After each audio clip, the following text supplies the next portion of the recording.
Welcome back to the Soul Inspiring Business Podcast, where we empower entrepreneurs to build soul-aligned businesses that thrive. And today we're diving into an extraordinary story of resilience and growth with Olivia Starling. Olivia was the founder and CEO of Starlight Galleria and started with just $300 and a dream. She transformed her vision into a seven-figure jewelry brand and built an email list from zero to 174,000 subscribers. So her journey really exemplifies the power of believing in yourself and the impact of strategic email marketing. Having recently sold her company, she now is helping business owners with their own marketing and messaging. And in this episode, she shares her insights on building a successful business from the ground up, the importance of owning your email list, and how to convert subscribers into loyal customers. So get ready to be inspired by Olivia's story and learn how you too can apply her strategies to your own business journey. And it all starts now. I'm Kara, and welcome to Soul Inspiring Business. I believe that all of us possess unique gifts and talents that allow us to serve the world and our own growth in the highest possible way. Our lives are an expression of our thoughts, beliefs, and actions. And here, we will explore businesses, thought leaders, and topics designed to inspire, helping propel your own growth so you can live your best and most purposeful life. Welcome to Soul Inspiring Business. Welcome back to the show. Today we have Olivia Starling with us. Welcome, Olivia. Thanks for having me. Oh, I've been so excited about this conversation because you and I met, several months ago at a retreat. And to all of our listeners, I was just so impressed with Olivia's story. And I know you're going to be kind of mind blown as well at what she was able to accomplish because she built a seven-figure jewelry brand on a $300 credit. And so I know you're going to tell us a little bit more about that story, but it was really all by using and really fine tuning and figuring out how to market. And specifically, you've really mastered the email marketing game and building your own brand and your own list. And so I think for so many people listening, there's lots of different ways to lead generate as a business, right? You've got social media that, there's all sorts of different ways, but that could go away tomorrow. Your email list is going to stay with you forever. So welcome to the show. And, tell us a little bit about you and this incredible, let's start from when you started the business. Yeah. Thanks for having me. And that was a great intro. It was awesome meeting you in Arizona. And yeah, it still feels surreal when I think about it. Sometimes I tell this story and I'm like, oh, that really happened to me. Because it is so crazy. But in 2019, I had a toddler and I always dreamed of having my own business. I had a very successful career in a corporate marketing position, but they just stopped promoting me at one point. Like, they told me that the best thing I could do, and this is probably pretty standard for corporations, it was the first job I got out of college. They said, if you maybe go to another place, we could eventually hire you back in. But they didn't do a lot of like internally promoting people, which is so devastating as like a young person who's just really a go-getter in their career.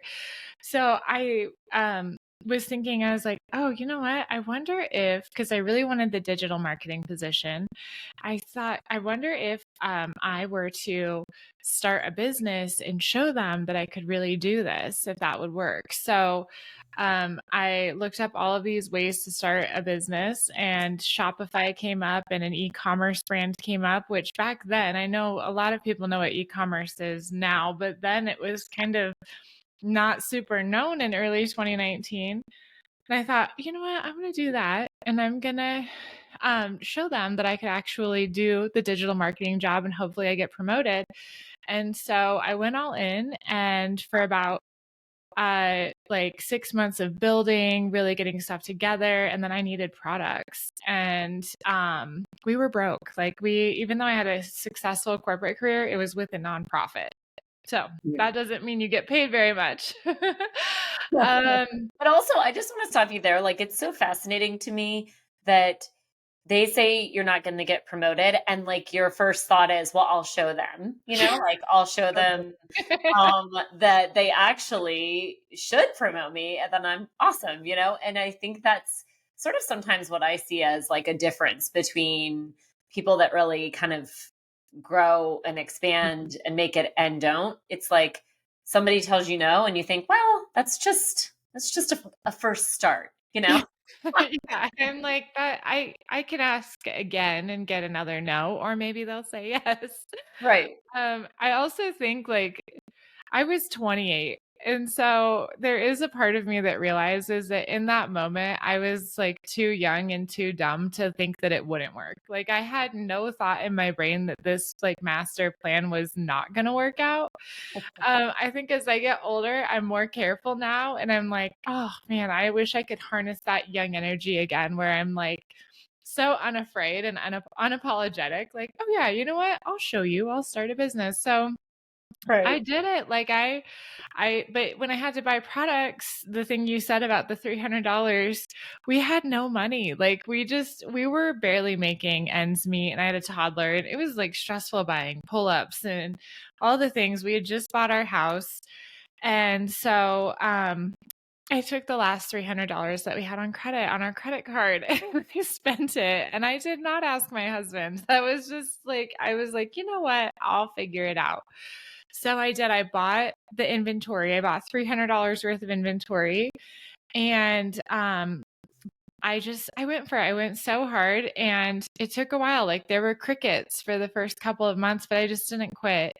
And all of a sudden, I was one day watching this influencer and I just loved her. She taught how to train your hair. Have you ever done hair training where you like try to go longer between washes? No. She would like not wash her hair for 30 days. And I'm going to say, I think actually she's blessed. Like I just have never gotten to that level.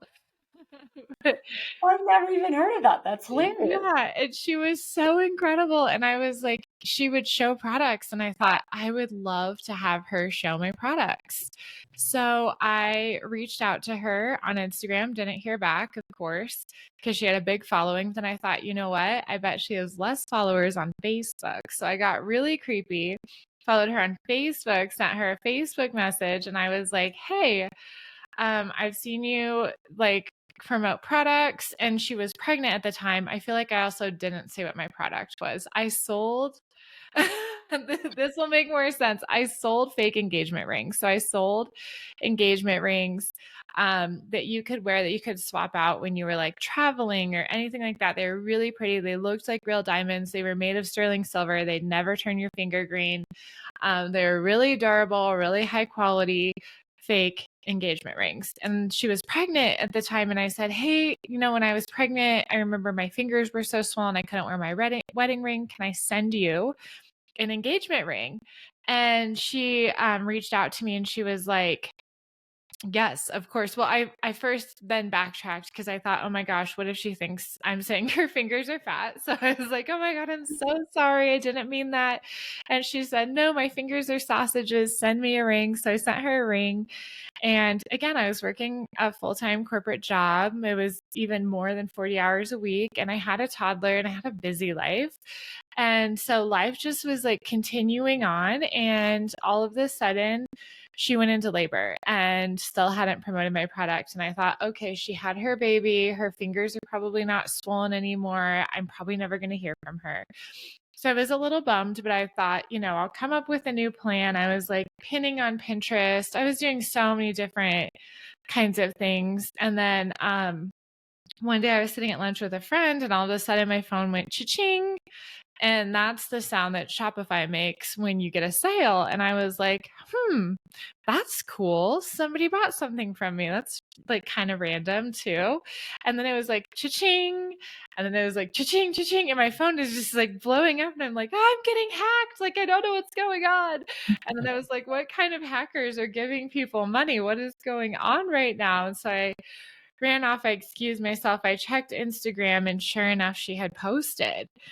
And she completely sold me out of everything, just like Oh my that. gosh. It Wow. was so cool. And so I immediately took that money, reinvested it all into inventory, and then I got that product, and then I sold with her again. And I started to do my own thing where every Monday I would release a new product. And when I released a new product, I would um, say that they had to check their email. I would release it via email before I did on Instagram. And it Mhm. would always sell out. My secret, though, was that I didn't have enough money to buy a ton of it. So it sold out because we didn't have very many. But it would always sell out in like 20 minutes. And so I Wow. was like, every Monday morning, 9 a.m., check your email. So I started to really seed my audience with email before I really even understood the power of email. Hmm. And I started to grow my following with this influencer. I went from like 100 followers to 5,000 overnight. I had to quickly learn how to be comfortable on camera. It was just like this big, amazing thing that led to my company growing exponentially and getting acquired last year, and us being on Good Morning America, The View. I've been in Forbes, I've been in Newsweek. Like it all just kind of spiraled into this huge thing. And then I sold it. And that was kind of my story of how I got here. I mean, it's just incredible. So, just from a timeline perspective, from the time that you had the $300 spend invested in inventory, and then to when you had that ching to ching to ching, like just perspective wise, how much time was that?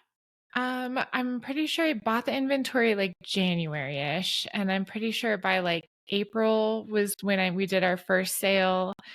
And then June we did a sale, her and I did, and I had been continually rinsed and repeating. And I think people, if they were normally in my financial position, they would have like taken some of the money, but I refused to. I just kept reinvesting, and Hmm. knowing that I would see that someday, which I did.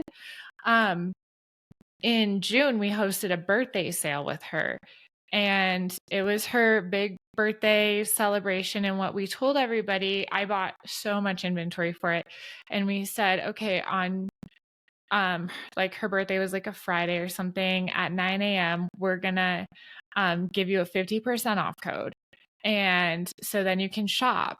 So if you want to make sure that you get the code, start shopping right now, put everything in your cart, and then by Friday we'll give you the code and check out real quick. So um all week we're telling people, okay, make sure you put add to cart, get everything in there. And I'm seeing these massive cart values, and I'm like, I hope all these people check out. That day we did over $30,000 in sales Wow. in one day. My I God. was completely wiped out of inventory, and I was still working my corporate job. Wow. Um, and I had to pack all the boxes because I was all I had at that time. I spent the whole weekend packing boxes and writing thank you notes.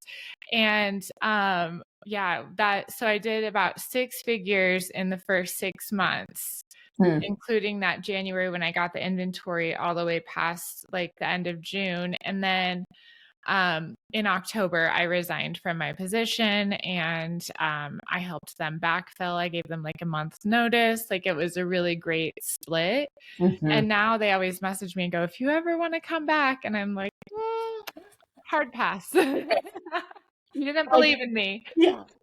Well, I'm a digital marketer and beyond, I know, right? But so it's interesting too, because actually one of the things that I wrote down when you were talking was that when you had your initial first huge bit of sales, that you just reinvested the money. Because Yeah. I do think that a lot of times that's a hard thing to do, when Mhm. you're not taking an income from your business, but the reinvestment of that, what a lot of times that I think as business owners, we think of it as expenses, but instead of investments, Mhm. and like from that standpoint, again, just like reinvesting in the business so that it could continue to expand and continue to grow, which Yeah. is hard in the beginning. Yeah, and it's an investment into yourself. Now with what I do, I tell people like I've invested over $1 million in my advertising, because that's how much I spent in my company of my own dime with advertising. In the 6 years I owned it, we had spent over $1 million. And so that was an investment in my own education. And I learned a lot from that. So it's an investment in your business growth, it's an investment in yourself.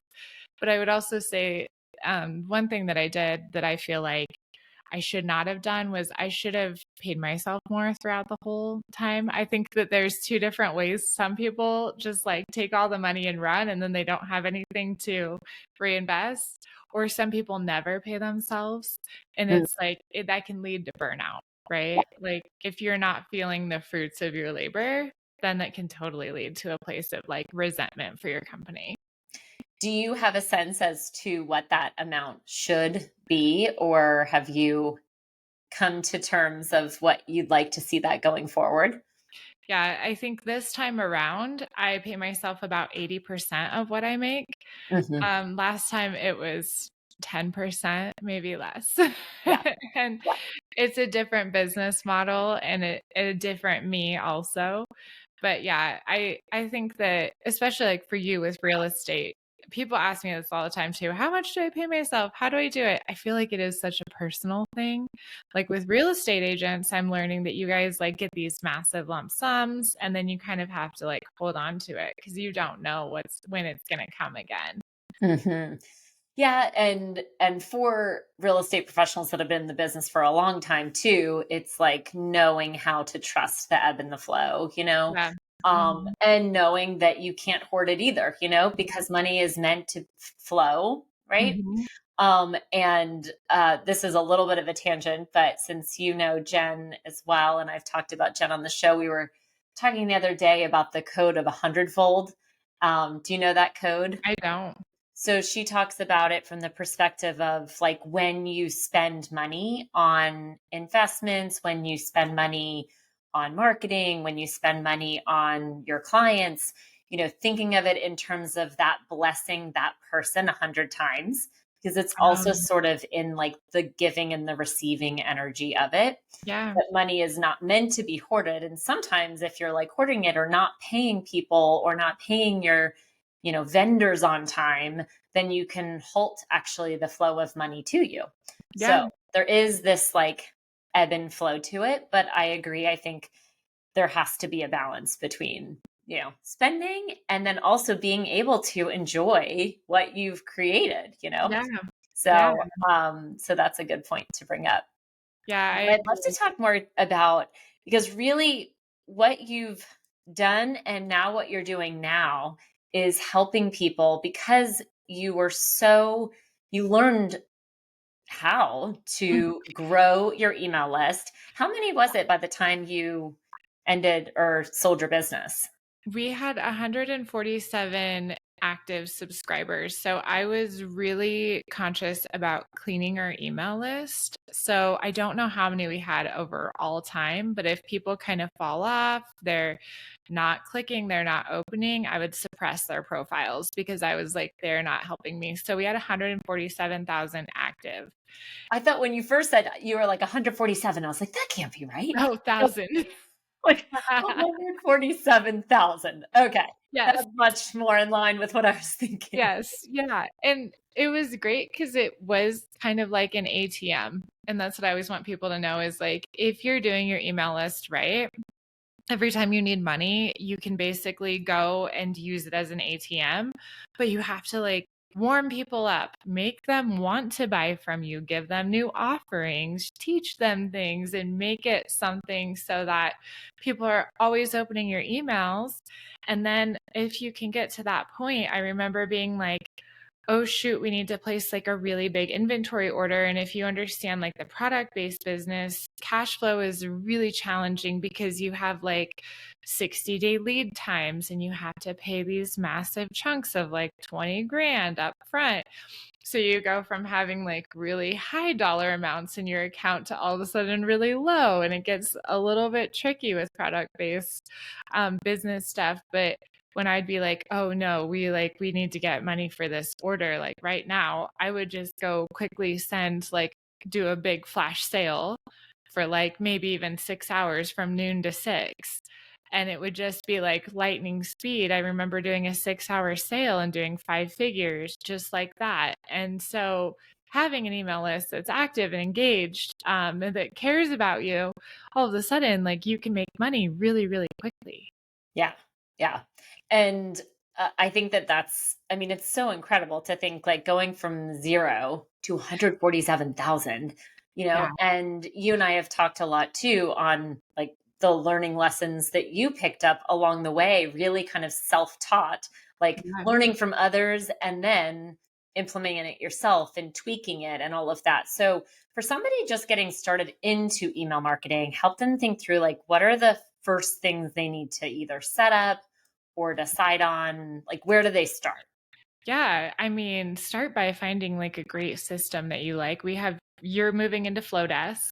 Hmm. I like Flowdesk. I used, uh, not Kajabi, um, Klaviyo with my business because it was product based, but finding a really good provider and making sure that everything is set up very seamlessly, that you have all of your flows set up so that people are going into your system and they're learning to know, like, and trust you immediately. They're getting sent through a welcome flow that's like warm and inviting. And then every time they get your emails, they're like, "Oh yeah, Kara, I know Kara. She's fantastic. She's a real estate agent. She's done all of these things." So like then all of a sudden they're warm to you. And then you have all of these different triggers by actions that they do on your website. Like, say they subscribe to wanting to buy a house or wanting to sell a house, then they're getting put into there and you're giving them really good information on what they need to know if they're buying or selling a house. And just making sure that they're set up for success even if they don't go to you. But Hmm. that makes people like to reciprocate. And a lot of people hoard information, like we were talking about hoarding money. Like, they hoard information, they keep it to themselves, and they feel like if they're the only ones that know, it's going to be better. But really, if they're able to share from a place of abundance with people, knowing that they might not actually work with you, more people are going to come and be attracted to that energy and want to work with you. So setting those things up is so fundamental. And then, using your socials as a way to get people on your email. Like, even being like, "Oh, I just sent out my weekly newsletter and I shared 8 tips for like a better garden." And then people go and you're like, "And if you want to subscribe, hop on and I'll always share tips." So that you're just constantly seeding people and reminding them. Because really, I built my email list from social media. That was how I did it. And I didn't have 147,000 followers, but like people would come and like sign up to the website. Like, more people signed up for email than hit follow online, which is crazy. But Interesting. yeah, we only had about 20,000 followers on our Instagram page. And so really it was the email that did the heavy lifting. And I think a lot of people also discount it because they don't shop via email, but they don't understand that a lot of people do. Yeah.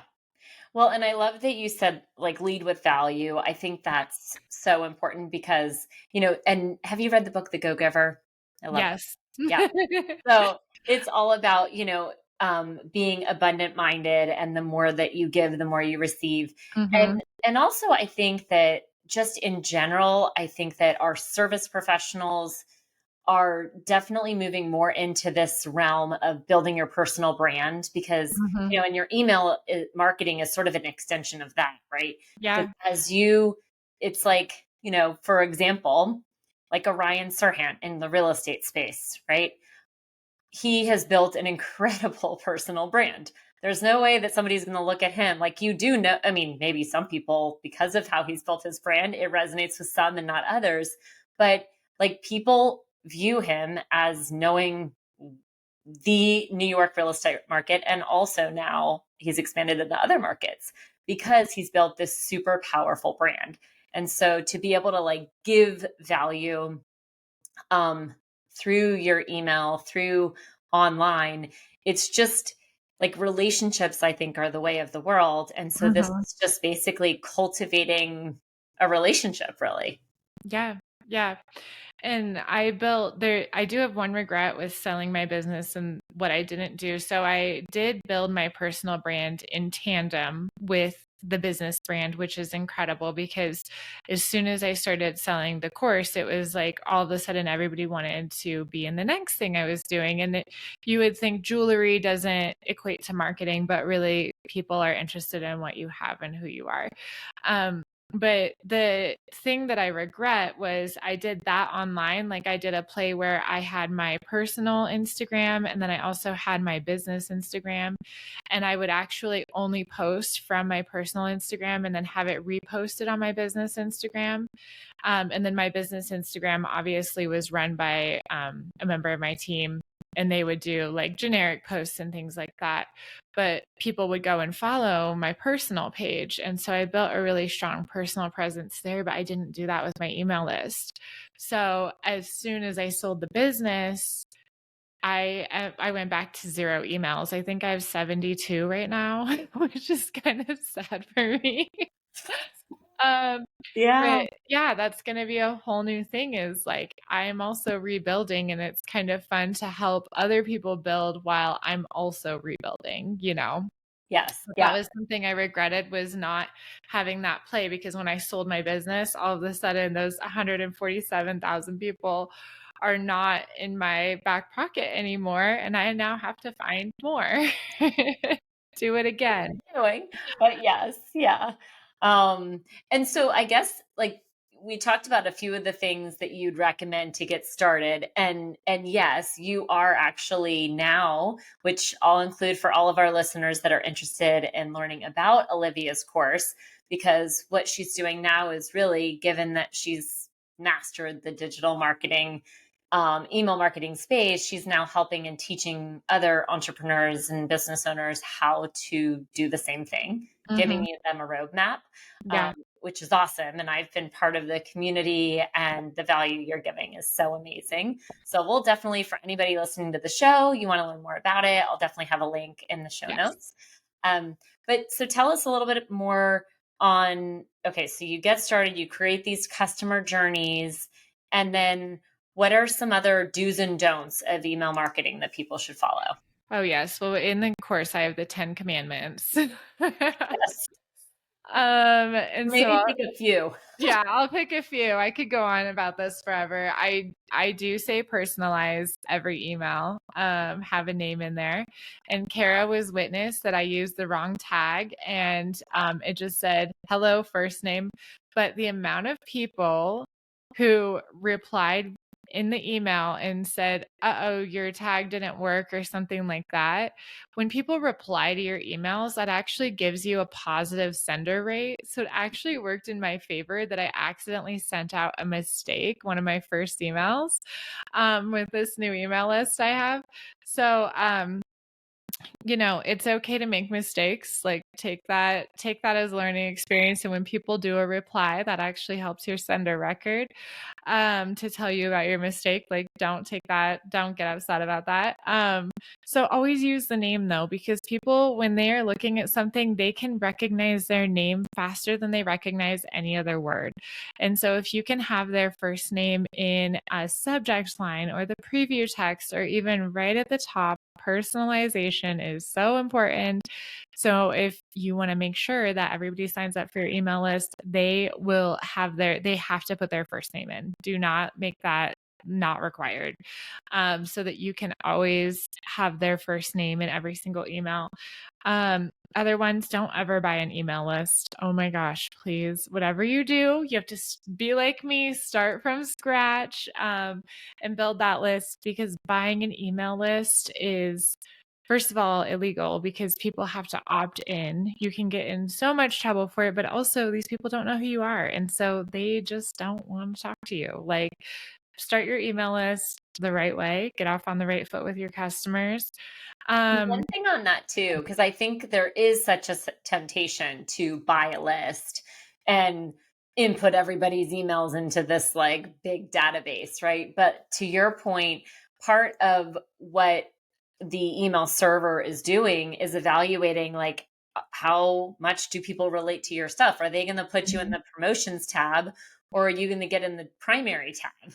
Yeah. And so if you're just spamming everybody, then you're more likely to end up in spam. Yeah.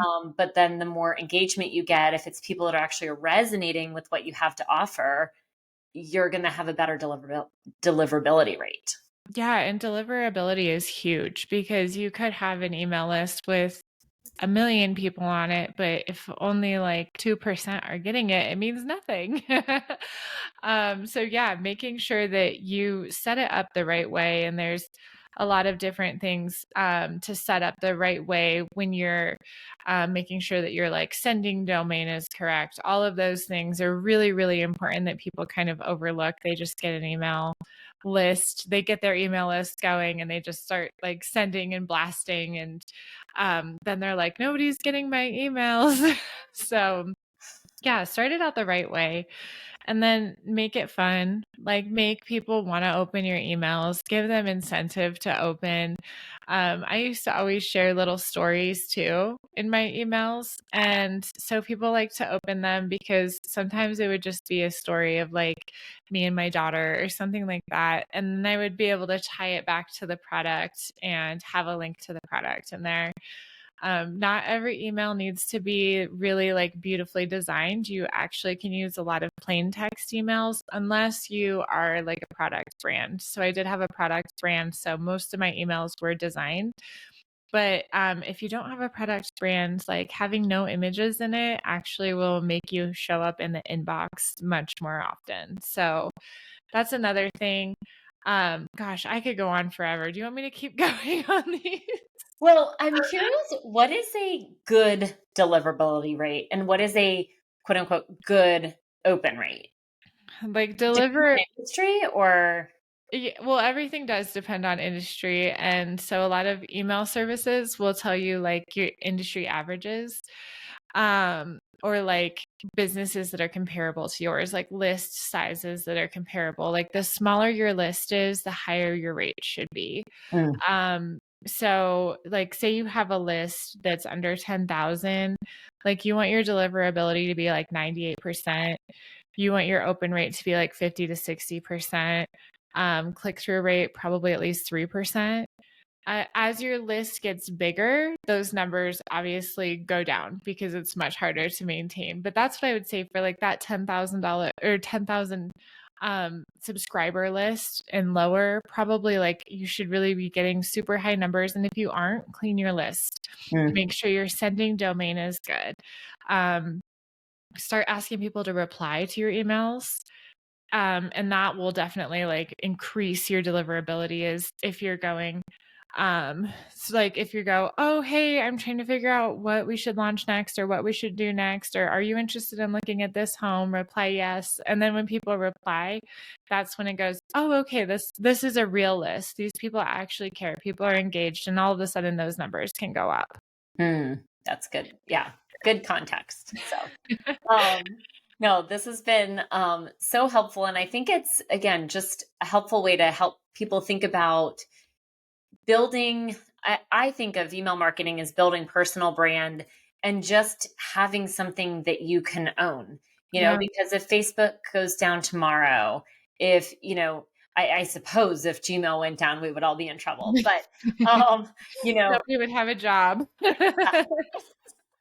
Um, but it's something that you can, you are building relationships virtually with people. And so that's why I think even just infusing your own essence, it used to be, even with this podcast, right? I was really afraid to talk about spirituality and soul and like all these kind of different concepts, manifesting things into being, because I was like, oh, people aren't going to take me seriously. They're going to think I'm too woo. And it wasn't until I really decided to just share it. And now I talk about with my clients, I'll say, we're going to manifest amazing outcomes for you. It's just going to be magical. Like, Yeah. because that's how I talk and that's who I am. So, that may not be someone else, but then use what is you in your marketing, because then you begin to attract the people that are most going to resonate with you, and then they'll bring in or they'll share it with people that resonate with them, who then resonate with you, and it just becomes this kind of snowball effect.